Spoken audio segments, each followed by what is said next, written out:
Here's Goodnight Olive making her move to take the lead by a head around the far turn. Raise Kane has nearly 10 lengths to make up. So does Scooby Guando, verifying the leader. Top of the stretch, Tap It Trice is coming on to the outside. Up to the mark is running late behind Master of the Seas. Set piece down the center of the course. Master of the Seas alongside Annapolis. Here's Elusive Princess coming after Maj, and Mission of Joy tries to find room between that pair. Maj has the lead. Mission of Joy second. Elusive Princess third. The champ in front. Goodnight Olive chased all the way. Tap It Trice! Tap It Trice wins the Toyota Bluegrass. We've got an update to Tap It Trice winning the Toyota Bluegrass. Today was Bluegrass Day. Hi again, everybody. Jeremy Plonk here with Horse Player Now. And I guess when we recut the open, we will be saying Sierra Leone wins the Toyota Bluegrass. What a great day today at Old Keeneland. An all-time record handle was set today. The most money ever bet on a card at Keeneland, $29.2 million. Eclipsing by more than $1 million the previous biggest betting day in Keeneland history, that being the Bluegrass of 2 years ago in 2022. All-time record handle set in the All Stakes Pick 5, that more than $1.6 million, and the most money ever bet in the win, play, show pool in a race in Keeneland history, $2.5 million sent in just in the whips pools, the straight pools, for the Bluegrass Stakes. What a great day it was. Great day for Chad Brown, the trainer. He won 3 races. Tyler Gaffleone, who rode the winner, Sierra Leone, he won 3 races on the card. A fabulous day of racing all around.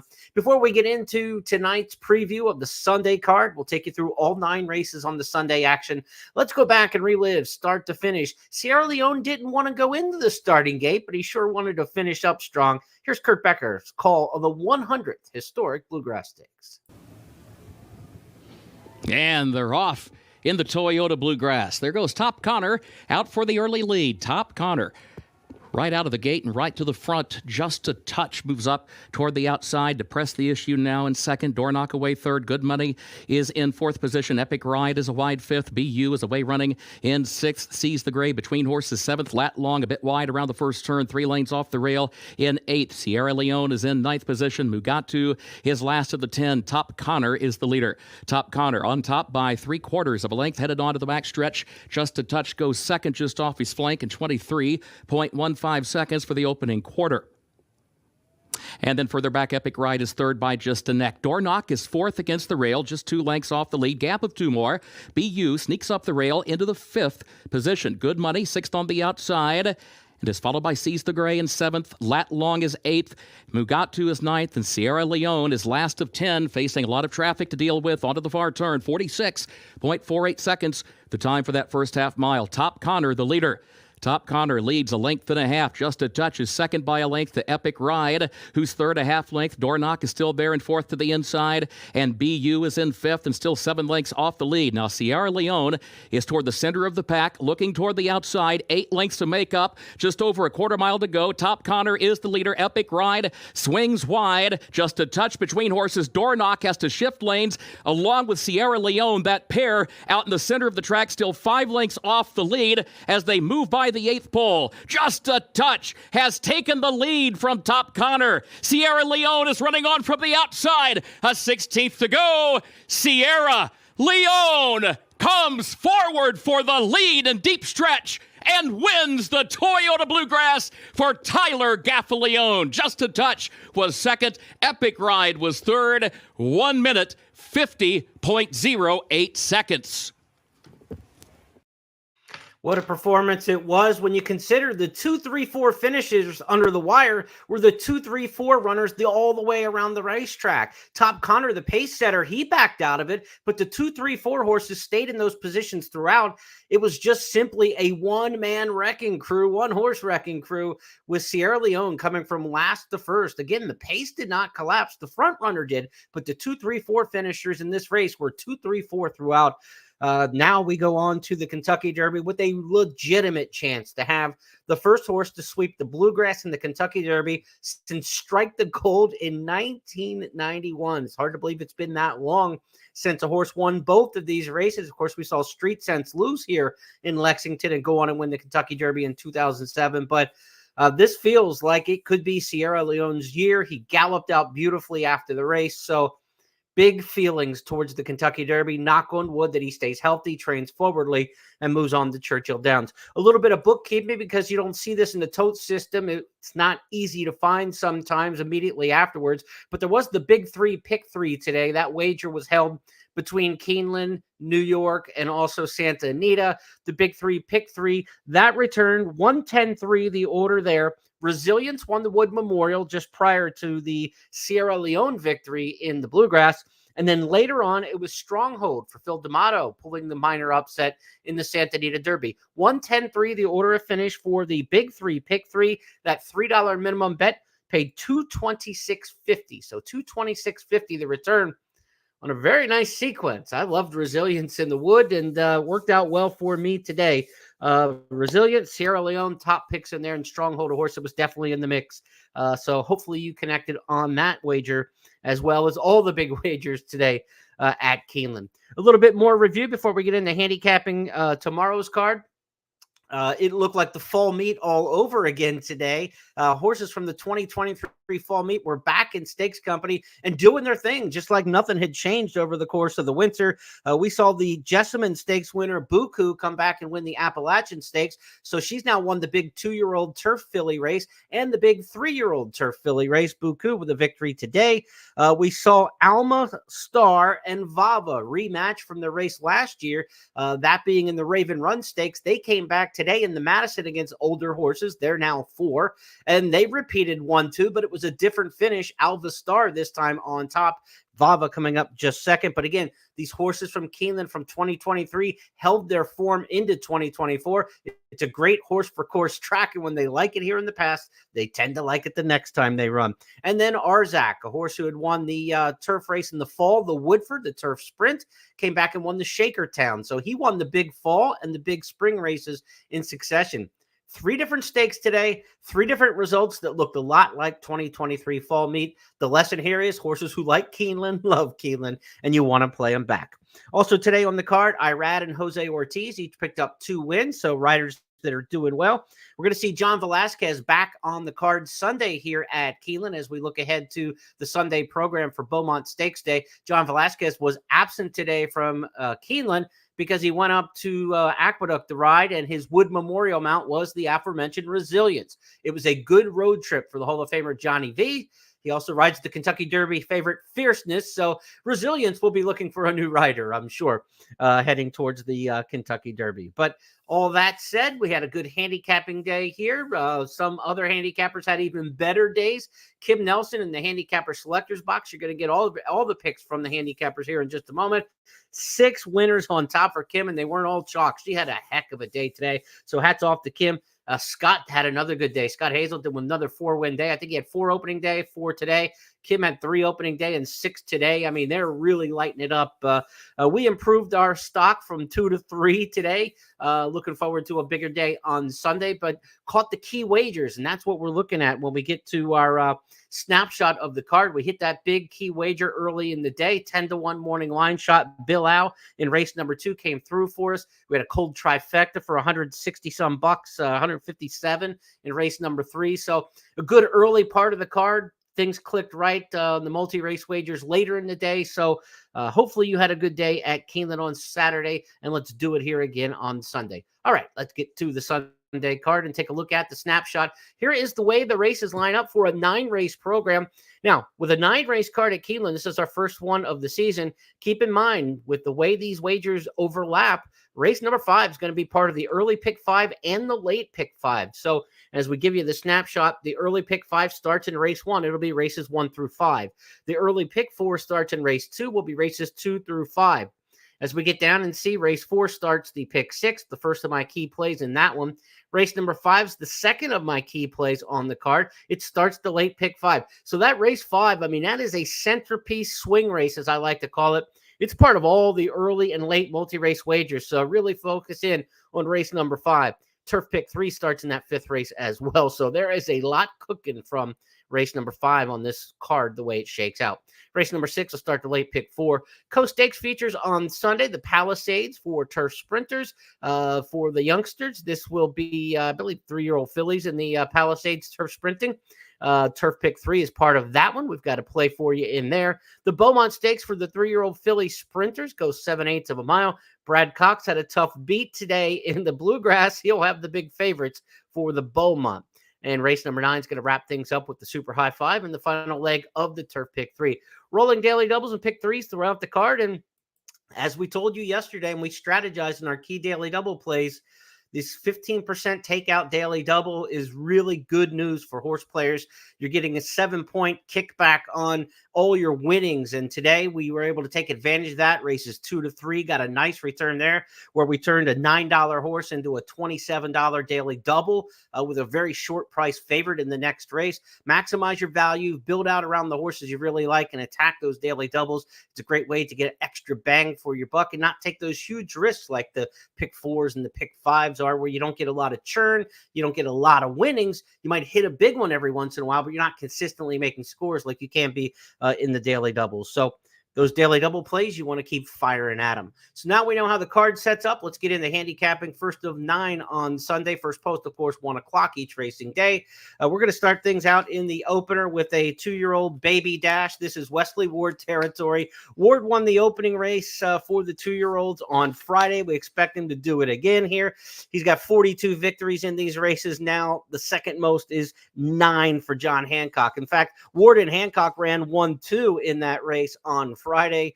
They are represented in this race again, so expect maybe we're looking at the 6 and 8 for Wesley Ward, Sweet Coffee, and Image of Me, and then the 11 West Memorial for John Hancock. So these are the major players in the 2-year-old races at Keeneland. As you look across, West Memorial is getting a little bit of an upset pick, if you will, for the John Hancock trainee from both Tom Leach and Scott Hazelton. Tom hit his long shot play of the day.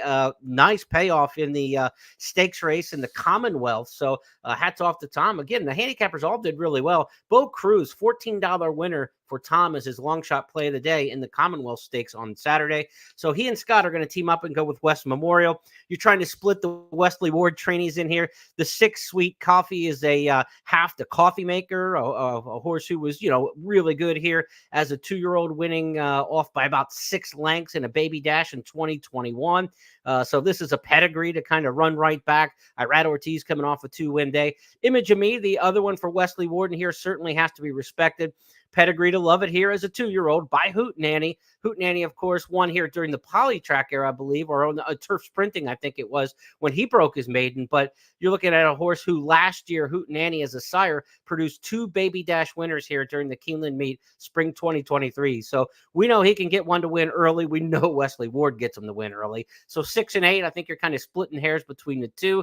Might get a little bit better price on the 8 Image of Me with Gerardo Corrales riding versus Irad Ortiz named on the 6 Sweet Coffee. So I went 8-6 in here, looking for a little bit of the value in that sense. The 4 Baytown Cleopatra's got a big workout. Alvin Jimenez rides there. He's got a really good percentage of winning here in these 4.5 furlong dash races. So I've got it 8-6-4, but if you want to use the 11 in there, certainly plenty of endorsement for any John Hancock trainee in these 2-year-old races. Let's move from the kickoff leg of the pick 5 to the kickoff leg of the pick 4. That'll be race number 2 on the card. This is Starter Allowance Company here, 6 furlong sprint. We're looking for horses forwardly placed, typically in 6 furlong races at Keeneland. I know there's been a lot of banner and talk about the track being speed favoring, but we saw horses get from off the pace. I think second race on the card today was one from off the pace. Obviously, Sierra Leone came from well off the pace. Speed wins at Keeneland about 70% of the time, like it does most anywhere, Unless there's a big weather change or a big track maintenance change, you're not going to see a change in that. Horses that get to the front are going to be best most of the time. That's just the way it works in dirt racing, especially at Keeneland. So we're trying to find a horse going 6 furlongs that can get towards the front in here. Supremely, I think, might be able to get back to some of that early speed that this horse showed back in November at Churchill. The last 2 times on the synthetic at Turfway really didn't get out of first gear. So I'm hoping to move back to dirt. Tyler Gaffleone's riding really well. I'm hoping that Supremely can get out of the gate, get into the race quickly, and go on from there. So I've got the 3 Supremely as my top pick here in race number 2. And the second race, we look across the other handicappers. Tom's also got Supremely, as does Kim. Oncoming Train, the 6 for Scott Hazelton, and JP Race. I like those initials. Maybe Gabby's got the right mojo with that one. Her top pick, that one coming off the synthetic. There's not a lot of early speed in this race. Who makes the front in here, I think, can kind of dictate the race. The one Hocus has a chance maybe to show a little bit of speed. But again, I'm hoping the 3 can do so. This is a starter allowance $30,000 level, which means the horses had to appear once in their career for $30,000 or less. So I'm looking for somebody who'd hit the max. Only once in their career they ran for a tag. Once they ran for 30,000 and they happened to win. That's exactly the best case scenario you can have to be eligible for this race, and that's exactly what Supremely did. The one drop for 30,000 in November at Churchill, won, and not only won, but won on the front end that day. So a repeat of that, I think, puts Supremely in the winner's circle. That's going to be my play in race number 2. Third race next up on the card as we take a look at the snapshot. This is one of the rare cases all day where a multi-race wager is not kicking in. But of course, race number 3 is going to be second leg of the early pick 4, third leg of the early pick 5. And I thought this was a wide open race with some decent options. We're back into another starter allowance company in here. I've got one at a price in here. Let's see if we can't. Maybe we're chasing a little bit here, but I'm going to take a shot in here with Barksdale, who's 15-1.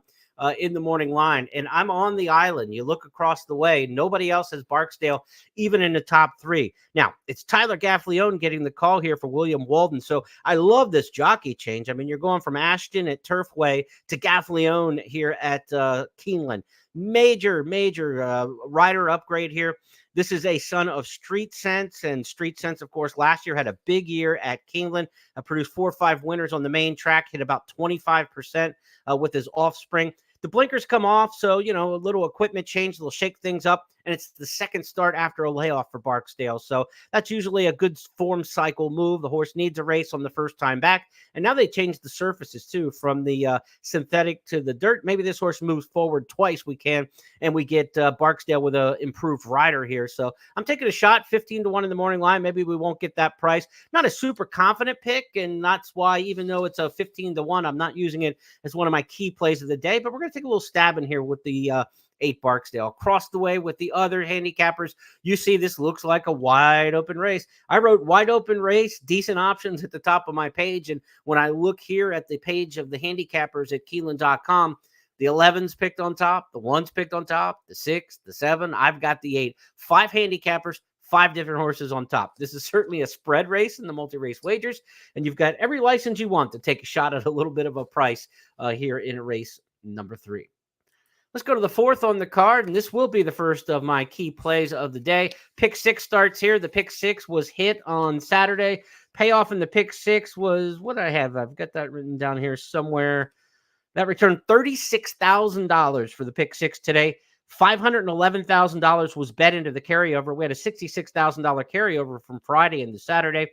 The pick 6 was hit for $36,000 on the $1 play. So we start anew, no carryover in the pick 6, but in race number 4, I've got a key play in here, and the name is Yes Indeed. And we hope that Kurt Becker's saying yes indeed at the wire. Race number 4, top choice in here, the 3, Yes Indeed, comes off a race at the fairgrounds for Cherie DeVoe. The fairgrounds horses are running well on the main track here early in the meet. This is an $850,000 purchase, and the 2-year-old sales last year by Bolt Doro. This horse is expected to be, you know, a win early candidate. Didn't fire the first time, but second out was much improved, going a mile and a 16th. Should be inside speed in here.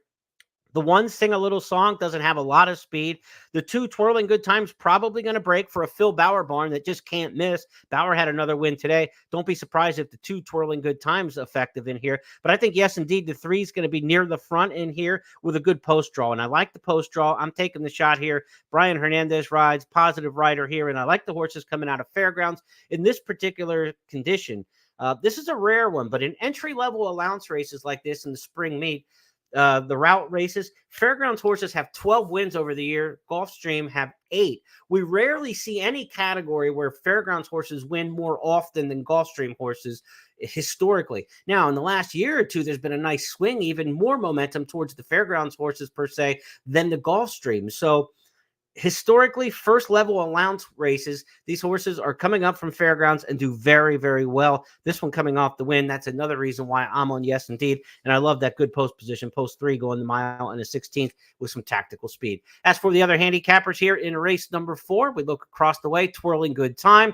also picked by Kim and Scott. The two hot handicappers are both on the same horse. Twirling Good Time has to be respected for sure. I've got Yes Indeed along with Tom. Sing a Little Song for Gabby. Everybody's got a little bit of a mix towards the inside. The 1s, 2s, and 3s all get some love in this particular spot. Others you want to watch for the exactest tries, maybe the 6 Befriended. Brad Cox's horses in mile and the 16th races here at Keeneland are just exceptional over the years.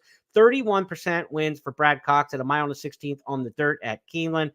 So I wouldn't be shocked at all if Befriended's right in this mix. And the 8 Pretty Anna, another one who came in from Fairgrounds. So Pretty Anna's kind of got a little bit of the same profile as number 3, Yes Indeed. But I think Yes Indeed's got a little bit more advantage in terms of the post position in here. It might actually be a little bit better price. Pretty Anna's been bet hard, even money in both career starts. And Rosario rides there. He's probably going to take more national simulcast money than Brian Hernandez will. So give me the better price and give me the better post position with the 3, Yes Indeed. But certainly if you like a horse like the 3 for a lot of the same reasons you like the 3, you would also like the 8 in here. But better post, better price. That's why the 3, Yes Indeed, becomes one of my key plays of the day in race number 4. Okay, race number 5 is next. And again, this is the swing race of the day. I mean, this is everything that you're looking at in terms of the multi-race wagers, right? Again, race number 5 is going to be last leg of the early pick 5. It's going to be the last leg of the early pick 4. And it's going to be the first leg of the late pick 5. So it's involved in everything except the late pick 4 on the card. We've got a big field turf sprint in here. You know, I like my 3s, 4s, and 5s. We didn't click with that today. The 6 Arzak won the turf sprint today, the Shakertown. But in this race, I think, again, we go back to a key play here. I love these posts 3, 4, and 5 in big field turf sprints like this. And so Hideki, Run for the Hills are 2 horses in those power posts that I really like. Now, I don't just bet those posts blindly because the 3, and here's a horse I really don't care for the 3 in a turf sprint here. So I didn't just blindly take 3, 4, 5 in here. But if I've got horses in the 3, 4, 5 that I think are good handicapping options, then they get the post advantage. That's why I'm on them. Hideki lost just by a head here at in a similar race back in April of 23. Last time turf sprinting at Churchill in the fall was a winner. And this horse is a horse who can kind of, second off the layoff, run really well. Those victories were both second off the layoff performances at Turfway in March of last year and at Churchill in October of last year. Second off the layoff, Hideki has won the last 2 times in that form cycle. He's his second start since October. He got 1 race back at Turfway where he didn't show much on the main. There at Turfway on the synthetic. Now he gets back to the turf. So I'm giving Hideki a big shot here under Luan Machado. Ryan Walsh trains. Run for the Hills, Jose Ortiz coming off of 2 win days. Another one I think you've got to watch. This horse is 11 for 12 in the superfecta in his last dozen starts, 10 to 12 in the trifecta. Doesn't win often, but is always right there. Now you give that kind of horse a power post and you start to think maybe just that little bit of edge can put him over the top. And again, Jose Ortiz riding well. He had 2 wins on the card today. So the 5 and the 4, 2 key plays for me here. Now, the 8 Hurricane Debbie, got to respect. Wesley Ward. We talk about Wesley Ward's dominance with the 2-year-olds on the dirt. We know that.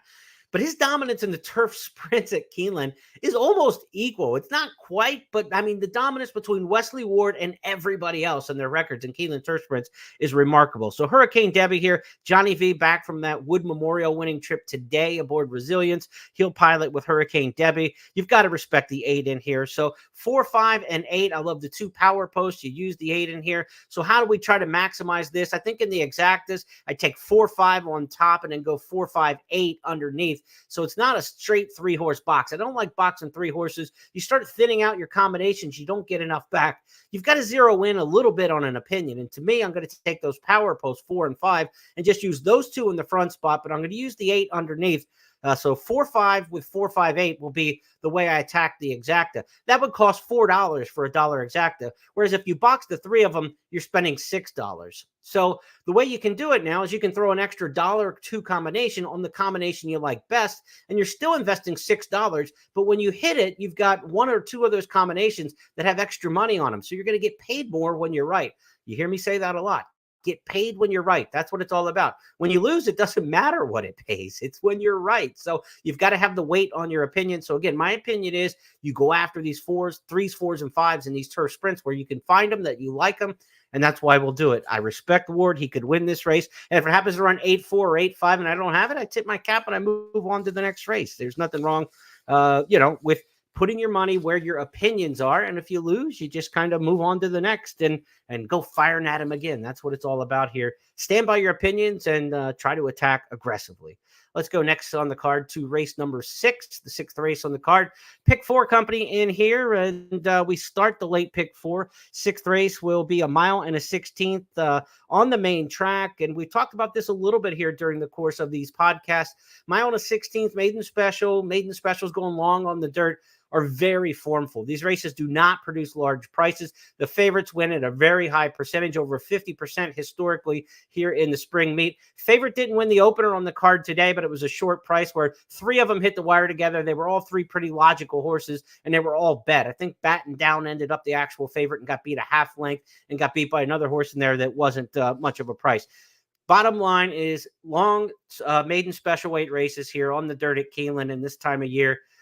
They're pretty formful. Don't go reaching for the stars. It's just not a race to look for long shots. So as we look across on race number 6 here from the handicapper selectors box, Sitamara, the top pick in here for me and Scott. That runner's also picked second across the board. Encourage each other. The 9 is a horse that is picked on top by 2 other handicappers.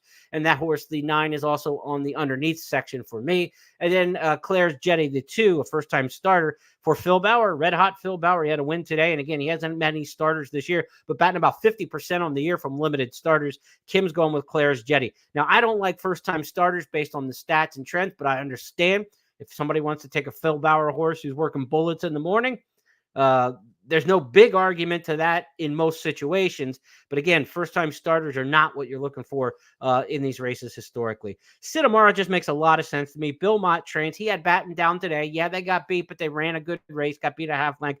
Big day for Motti. Had a win, a second, and a third on the card today at Keeneland. Of course, he trained our key play early in the card, Bill Lau, who won impressively coming out of a race at Gulfstream like Sitamara does. Of course, Mott won the Wood Memorial today with resilience on the road. So a lot points to me in here to the 5, Sitamara. I think he's just best in here.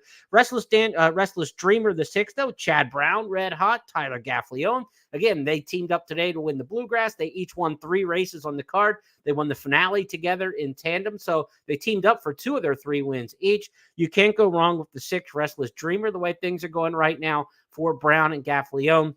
Then the 9, Encourage Each Other, is a well-bred son of Street Sense, cost $350,000. This one coming off of a similar race against Restless Dreamer last time. So 6 and 9 come out of the same race. You get Todd Pletcher, Irad Ortiz. Pletcher's already had, 3-4 wins at the meet. He had 2 on opening day. I think he added 1 more today. Irad Ortiz has got a couple wins on the Saturday card. So, look, you're looking at 5, 6, and 9 in here that are Mott, Brown, Pletcher. They all look good on paper. They all have standout jockeys. This race, like I said, you're not looking for anything crazy in these races. They're very formful. I wouldn't try to get away from that. Stay clear of getting too deep in here. I like the 5 best of the bunch, but if you wanted to use Brown or Pletcher in this spot, you get no real big argument out of me. Pick 4 starts here in race number 6. I think at max you're going 3 deep. If you can limit it down a little bit more from there, I think you're better off in doing so. So that's the way I see race number 6 and the rest of the handicappers across the way. Okay, so the 7th race is the Palisades Stakes. It's going to start the not start the Turf Pick 3. It'll be the second leg of the Keeneland Turf Pick 3, and it's also the second of my key plays today. We've got 14 horses entered, 13 and an also eligible in here works for me, or 2 also eligible, sketch and works for me. So a field of 12 expected for the Palisades Stakes. This race has been run 4 or 5 times in its history. 3-year-old colts here. I think I said fillies earlier, but this is the colt stakes race. The 3-year-old fillies have their own stakes race on the turf sprint side. But the Palisades, about 4 or 5 years in existence, race that's been added to the Keeneland slate over the seasons. My Boy Prince going to be my top choice in here. And there's a couple different angles. I just absolutely love this horse. Probably my best bet of opening weekend to this point. So I'm in heavy here on the 8, My Boy Prince. As we look across amongst the other handicappers, Gabby's also got My Boy Prince on top. My Boy Prince, second choice by Scott and Kim. And you look at the other handicappers, there are some other options, of course. Fandom's in here for, strong connections. Wesley Ward and Jose Ortiz. Tom's got that one on top. No Name Metz, horse who went over to Royal Ascot, as did Fandom. No Name Metz, a major stakes winner Irad Ortiz rides there. That's Scott's top pick. And Refuel is the pick here for Kim. 2 for 2. This one coming from Gulfstream for Todd Pletcher. $550,000 Keeneland September yearling by Hard Spun. We'll try Keeneland and Stakes Company for the first time. They'll all be trying Keeneland for the first time on the turf, except Fandom. Fandom did win here on the turf last year. Coin Miner, the 2, also has a race over the track. But I love the 8 in here. My Boy Prince. Couple of reasons why. Laying off, turning back, bullets. It's one of my favorite angles. I call it LTB. The horse has been laid up for some time. When they come back to the races, they're firing bullets in the morning and they're turning back in distance from something longer in the past. They don't need to be super fit. They just need to be fresh to go turf sprinting. So layoff, turn back bullets. That's one of my favorite angles, especially in turf sprint races. The 8, My Boy Prince, fits that. Cairo Prince, the sire, had a remarkable year last year on the Keeneland turf. 17 horses for Cairo Prince raced on the turf last year at Keeneland. 4 wins, 4 seconds. So 8 for 17 in the exacta, 4 for 17 in the winner's circle. This horse is bred to like the turf here at Keeneland. My Boy Prince, we haven't seen since the Breeders' Cup Juvenile Turf when running 3rd, but cutting back in distance, I think is going to be right up the alley for this one. And the jockey, Joel Rosario, he crushes the turf sprint stakes races at Keeneland. Nobody's even close to him in the standings. Don't have the number right in front of me. It's in my blog, but I didn't write it on the past performances. I want to say something like Rosario's got either double or triple the number of turf sprint stakes wins at Keeneland than any other rider here in the last, decade plus. The database goes back to 2006. So I love Rosario on turf sprinters at Keeneland, not just stakes races, but in just general turf sprints. He rides a massive percentage. Good to see him in town to ride this one. My Boy Prince going to be my top play of the weekend in the Palisade Stakes, race number 7. All right, let's go to the, let's see. We had race number 8 is next up. Yeah, we have a field page for the Beaumont. That's what I was checking on. So here's the field for the Beaumont Stakes, race number 8. Only 6 of them entered in this one, about 7 furlong distance. These are 3-year-old fillies. Grade 2, 400,000. This is the shorter version of the Ashland Stakes, which was on Friday. Of course, the Ashland horses are going to move on to the Kentucky Oaks. We fully expect that. Sometimes Beaumont horses also try the Kentucky Oaks, and we'll see. Trainer Brad Cox has got the big favorite right now for the Kentucky Oaks in Tarifa. Just FYI, coming off a good second place in the Ashland. Kenny McPeak had the winner of the Ashland. You know we're going to see those horses go on to the Kentucky Oaks. Would something out of here stretch out to the Kentucky Oaks? Denim and Pearls, maybe, because she's gone long. But the one to beat in here is the one who is really the sprinter of the field, and that's You Almost Had Me. I think she's going to be a fairly short price favorite. We talked about the success earlier on the show about how the fall 2023 stakes horses have all come back to run their races. Well, You Almost Had Me was stakes company in the Myrtlewood last year at Keeneland, and she looked awesome here over the main track. She comes back similar to what it was in the fall of 2023. And if she brings that same kind of game like 3 different horses did today on the stakes card at Keeneland, then I think she could be a repeat winner. Let's go back to You Almost Had Me winning last year's Myrtlewood. Top of the lane, field last, You Almost Had Me. Hot Beach to the outside, Copper M looking for room toward the inside. You Almost Had Me is the leader. You Almost Had Me instantly in front by 3 lengths, now by 4 into the final furlong of the Myrtlewood. Hot Beach goes to second. You Almost Had Me, 16th pole, just widening with every stride. You Almost Had Me to win the Myrtlewood. Tyler Gaffalione, 3 wins on the day. Hot Beach was across the line in second. Fibber came up the inside for third, and Copper M was fourth in 1 minute 10.67 seconds. I think we're looking at a short price, and the handicappers' consensus will often tip that off. I think this is the first time we've got a clean sweep where everybody in the consensus, after 3 days of racing, all have the same horse. 5 handicappers, 5 on top. It's You Almost Had Me for Brad Cox, going to be a very short price, and she's going to be too tough for these. I think the other Brad Cox trainee in here is Denim and Pearls. Second choice in here for several of us as well. Tipsy Tammy, the other one that gets some love. Phil Bauer, again, what a season he's had with limited starters around the country and already off to a good start here at Keeneland. Brad Cox, Phil Bauer. It's hard to get around 6-1 or 3, 6-3 or 1 in this particular combination. I don't think it's a great betting race, intra race. I'm not telling you to go out and bet a 2 to 5 shot to win, and I'm not telling you to go bet an exacta that pays $6.80 for a buck. That's not my style. So what do we want to do in this situation? This is the perfect opportunity where we talk about these daily doubles, right? The daily double at Keeneland with the takeout reduced to 15% this meet.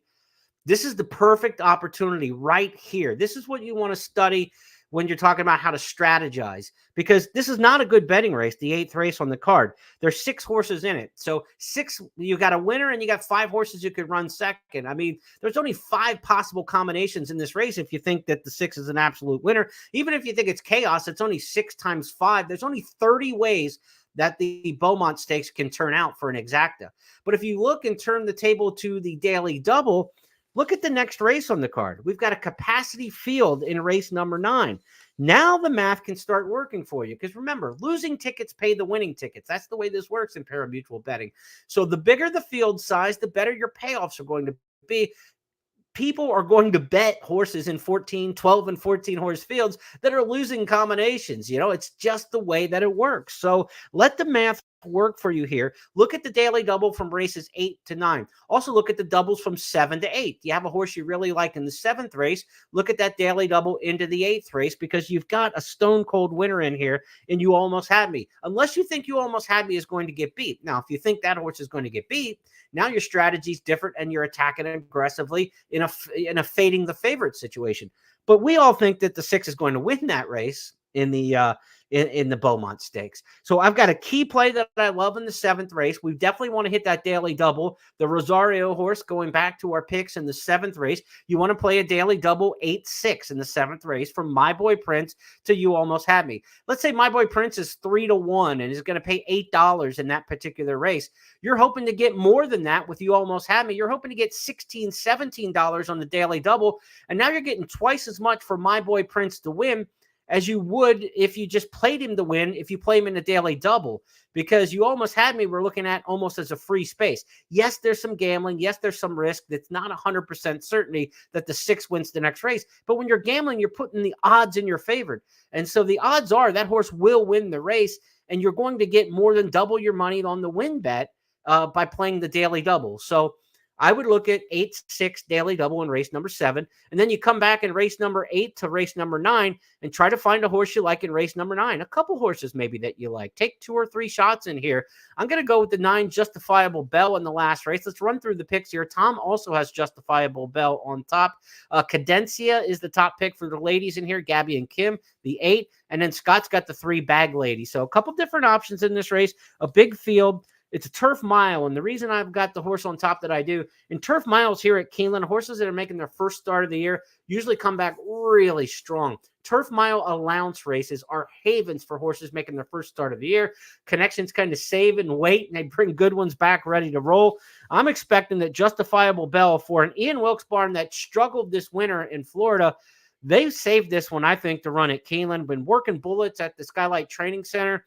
I'm expecting Justifiable Bell to be well meant. They go to Luis Saez in here. I think it's a power move.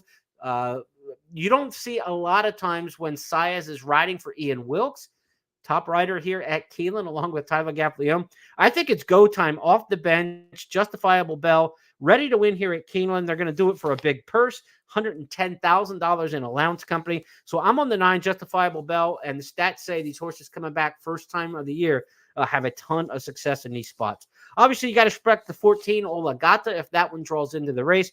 Chad Brown, Tyler Gaffalione, we've already talked a million times about what a great day they had and how strong they are in these kind of races. Oligata's run 5 races in a row where he's been right on the wire. 4 of them were losses by a narrow amount. And Oligata, if he does draw into the race, would be in the 12 hole probably. So not a great post position, but you look at that one for an exacta maybe underneath. But again, you would not want to be playing the daily double to Oligata from the favorite in the 8th race. You don't want to be playing You Almost Had Me to Oligata to Chad Brown. I mean, you're looking at a very skinny double. But I think we can get a fair price on the 9 in the last race, and that's what we're going to try to do in the 9 horse in here, Justifiable Bell. So daily double in the feature race, the 8th, 6-9 late daily double to wrap things up. That's going to do it for tonight's show. Just 9 races. So we got it done a little quicker, 10 minutes sooner on the podcast here today than we had over the weekend. We will be back with you on Tuesday night. Again, we do the Keeneland Look Ahead, 8:30 Eastern, the night before every day of the racing season, all 16 days here at Keeneland. So our next day of racing will be Wednesday. Fields are already drawn for Wednesday, Thursday, Friday, and Saturday. 4 days of past performances. Got them back here somewhere in this big pile of papers, and we'll get to work on those starting Monday morning and start working towards the week after having a little bit of time tomorrow to get away from handicapping, enjoy the live racing and the betting on the card tomorrow at Keeneland. And we'll get back to some serious handicapping for next week, starting on Monday. But Tuesday night will be our next show. If we don't burn up in the solar eclipse on Monday, we'll see you then on Tuesday at 8:30, everybody. Have a great night. Take care.